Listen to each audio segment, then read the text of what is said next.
बड़ा ही सुंदर ये जिकड़ी भजनों का कार्यक्रम आप सुन रहे हैं गांव कजरोट इगलास अलीगढ़ में। इसके गायक ही चौधरी अमर सिंह, गांव नीति निवास तसिंगा सादाबाद हाथरस से। ढोलक पर जो संगति कर रहे हैं हमारे बड़े भाई पवन कुमार उजरई जाट खदौली आगरा, और ये पेड़ पर जो झनकार दे रहे हैं भाई जगदीशी। आपके सामने दो YouTube चैनल लगे हुए हैं, GS म्यूजिक सेंटर मगना सराय दाऊजी मथुरा से। आइए एक और धमाकेदार प्रस्तुति आप लोगों तक पहुंच रही है, सुनिएगा।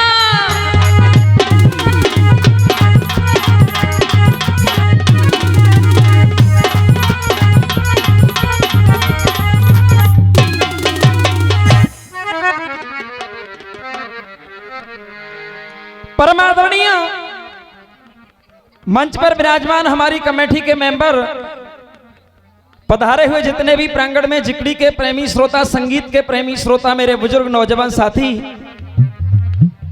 सर्वप्रथम चौधरी अमर सिंह की ओर से आप सभी के चरणों में नमामि नमस्कार, राम राम साहब।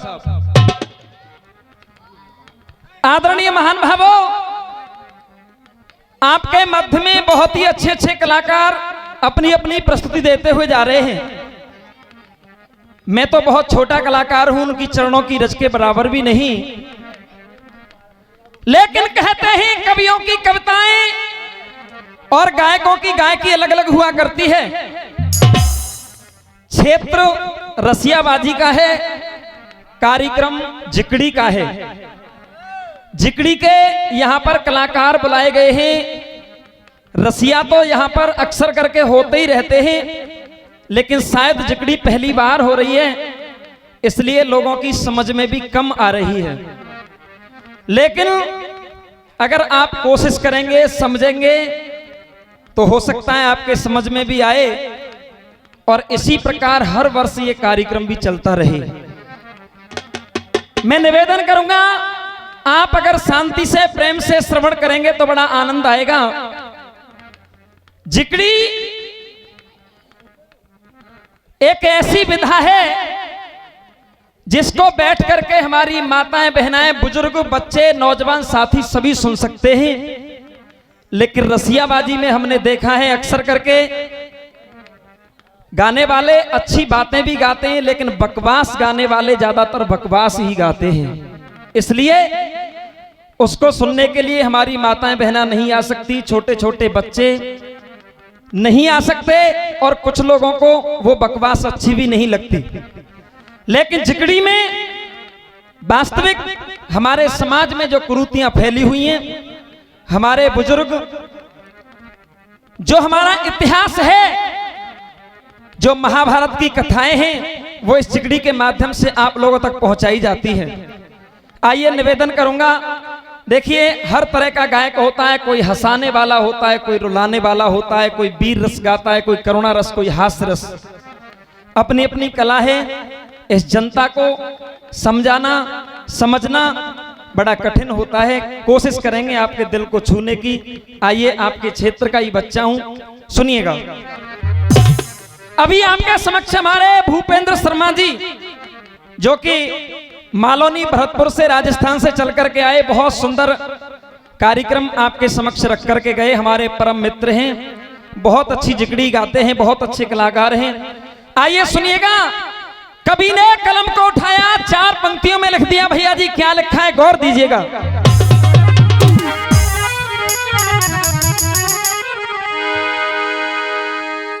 कि एक सहा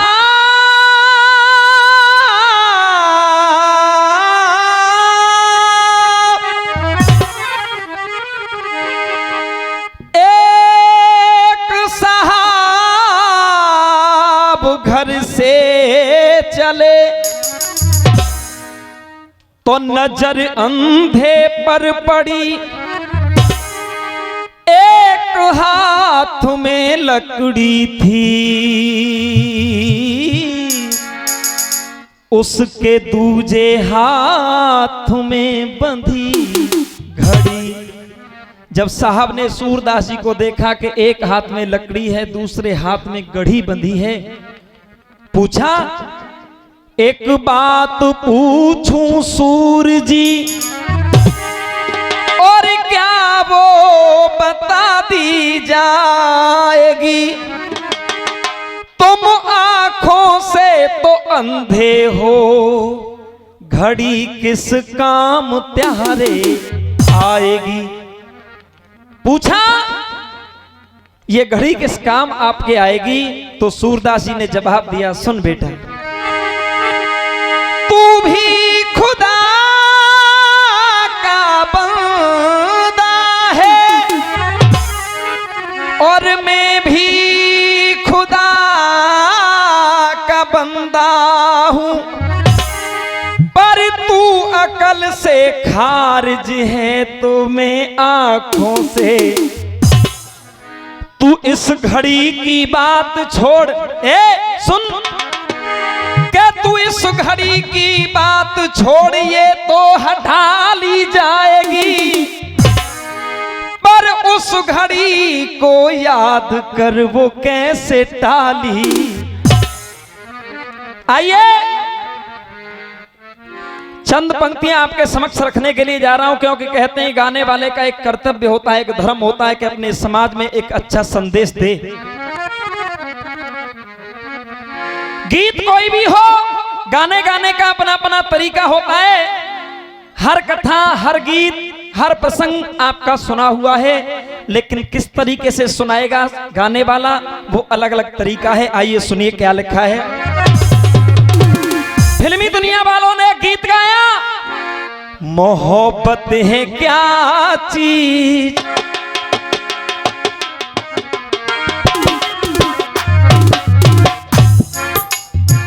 मोहब्बत है क्या चीज, ये हमको बताओ, ये किसने शुरू की, ये किसने शुरू की, हमें भी बताओ। मोहब्बत है क्या चीज, हमको बताओ।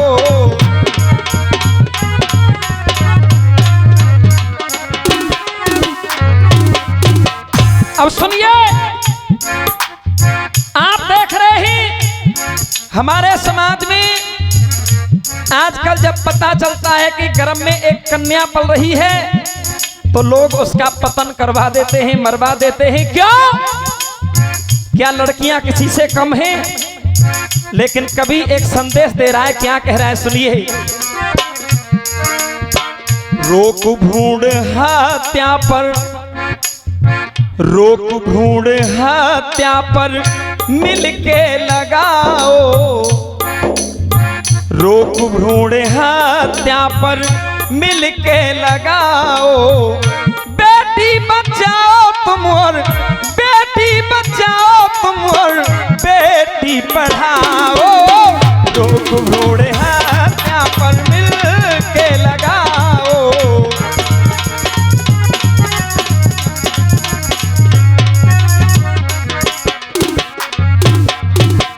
इसी बीच ये 50 रुपए का पुरस्कार जेपी टेंट हाउस हमारे लिए प्रदान कर रहे हैं, और ये 100 रुपए का पुरस्कार कन्हैया बीडीसी फतेहपुर निवासी हमारे लिए प्रदान कर रहे हैं। ये 500 रुपए का पुरस्कार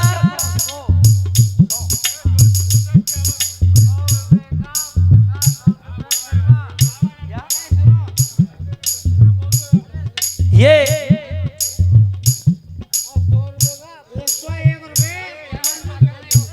थोड़ा जल्दी बताएं, इतना समय ना लें।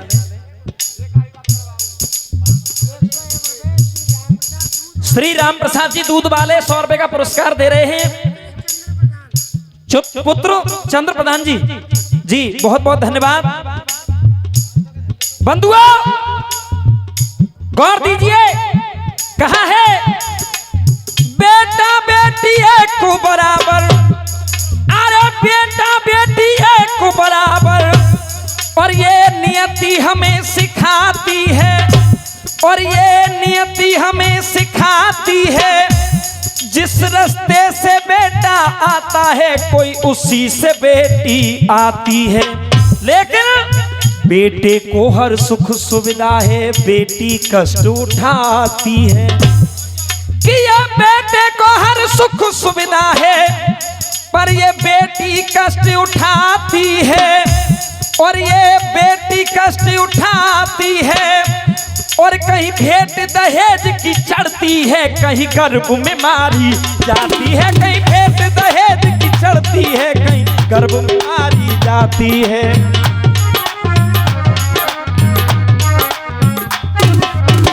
लेकिन कहा जीने दो बेटी मत मारो, इतना काम महान करो।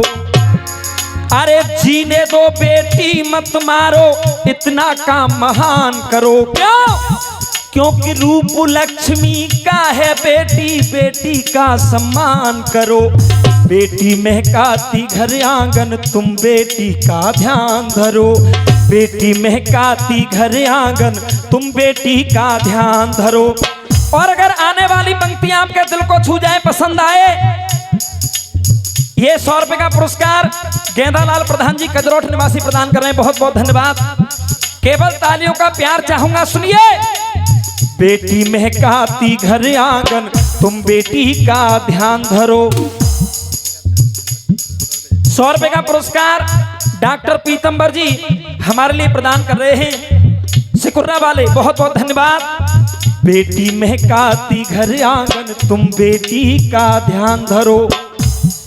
और दान करो अपने हाथों से, दान करो अपने हाथों से, बेटी का कन्यादान करो। कहा संदेश सरकारी, संदेश सरकारी आगे बढ़ाओ, संदेश सरकारी आगे बढ़ाओ। बेटी बचाओ और तुम, बेटी बचाओ और तुम बेटी पढ़ाओ। रोक भ्रूण हत्या पर मिल के लगाओ।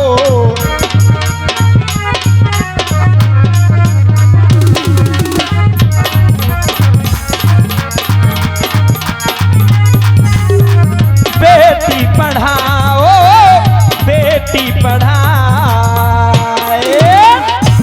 आइए अब अपने ध्यान को केंद्रित करेंगे प्रसंग की तरफ। बंधुओं, जब महाभारत युद्ध समाप्त हो गया, इंद्रप्रस्थ के राजा धर्मराज युधिष्ठिर बन गए। बंधुओं, राजा होने के बाद राजा का एक कर्तव्य होता है, एक धर्म होता है, विश्व विजयी यज्ञ करना, विश्व विजयी घोड़ा छोड़ना। ऐसा धर्मराज युधिष्ठिर ने मन में विचार किया तो भगवान कृष्ण के पास में पहुंच गए। जाकर के प्रभु से निवेदन किया, प्रभु मैं विश्व विजयी यज्ञ करना चाहता हूं, विश्व विजयी घोड़ा छोड़ना चाहता हूं। आहा, भगवान कृष्ण कहते हैं, धर्मराज आपके विचार तो बड़े उत्तम ही, लेकिन सुनिए ये आपका यज्ञ सफल नहीं हो सकता। क्यों? क्योंकि अभी एक ऐसा योद्धा बाकी है जो आपके यज्ञ को पूरा नहीं होने देगा। आहा, धर्मराज कहते हैं, प्रभु एक बात बताइए, क्या अर्जुन से भी बड़ा कोई वीर है? बोले नहीं, अर्जुन से बड़ा वीर नहीं है, लेकिन एक कांटा अवश्य है। इसलिए पहले काटो बाका टेकू। अर्थ में बताया, पहले काटो बाका टेकू, जो रास्ता में रोड़ा है, अरे फिर छोड़ो तुम निधरक है कि विश्व विजय को छोड़ा है। सो नाम गाम बतला दो स्वामी, अरे नाम गाम बतला दो स्वामी। धर्मराजियों बोलो, अरे जब भेद प्रभु ने खोलो। बार बार धर्मराज जी के पूछने पर भगवान श्री कृष्ण बतला रहे हैं वो योद्धा कौन है, कैसे बतला रहे हैं पवन भैया, क्या लिख दिया। जिकड़ी में सबसे पहले एक मराठी आती है, और वो मराठी में क्या लिखा है सुनिए। हो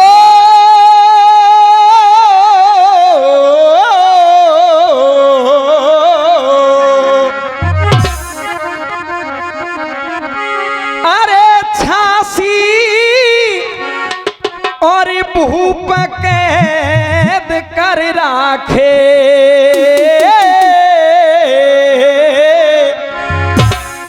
कोई कह न लगे बनवारी है।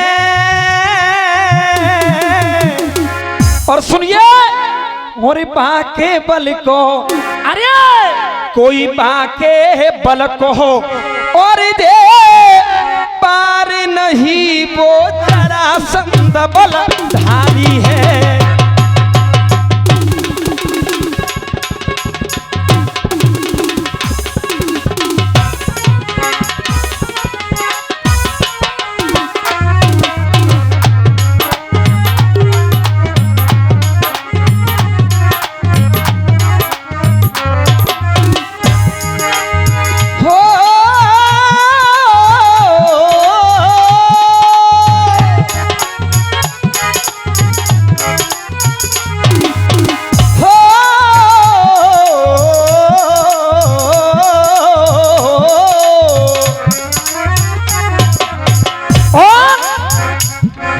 अरे जा दिन होए सैकड़ा पूरो तब सौन मारे गो। कहा सुनिए, उस वीर योद्धा की प्रतिज्ञा क्या है? अरे जा दिन होए, जा दिन होए, जा दिन होए सैकड़ा पूरो। अरे हो अरे जा दिन होए सैकड़ा पूरो। ये 100 रुपए का पुरस्कार लोकेश टम्पू सिकुर्रा निवासी प्रदान कर रहे हैं, बहुत बहुत धन्यवाद। जा दिन होए सैकड़ा पूरो और जे तब सौन मारे गो। अरे हरि कहे, हाँ हरि कहे, कोई हरि कहे नानम कोरण में कैसे हिम्मत हारे गो। हरि कहे नानम कोरण में कैसे हिम्मत।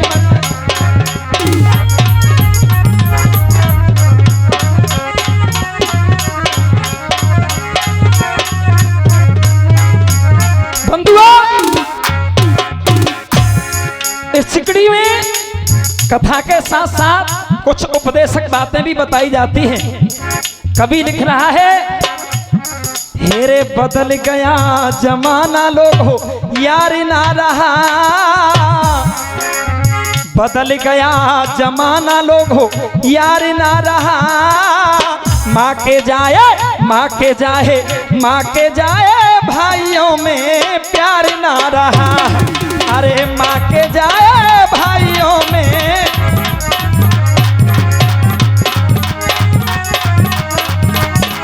और अरे कौतक तूने बहुत किए हैं।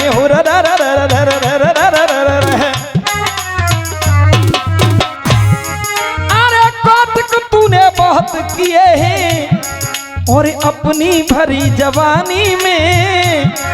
अरे अपनी भरी जवानी में और चेता तो फिर, चेता तो फिर, चेता तो फिर कब चेता रे जब भैंस चली ही गई पानी में।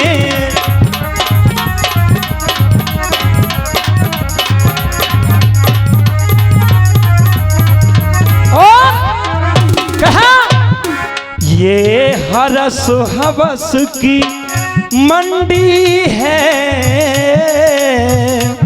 ये हरस हवस की मंडी है और अनमोल रतन बिक जाते हैं। ये हरस हवस की मंडी है, अनमोल रतन बिक जाते हैं।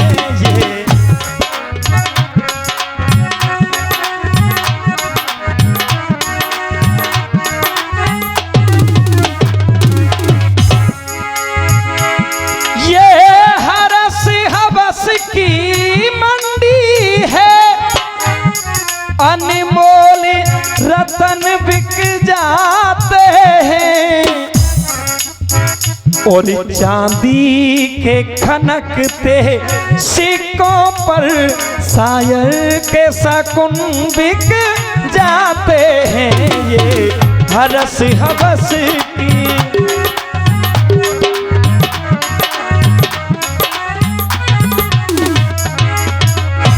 और कहा है, मुल्लाओं के बिकते सजदे यहाँ पंडित के भजन बिक जाते हैं, बिकती है सुहाग की रात यहाँ, दुल्हन के चलन बिक जाते हैं ये।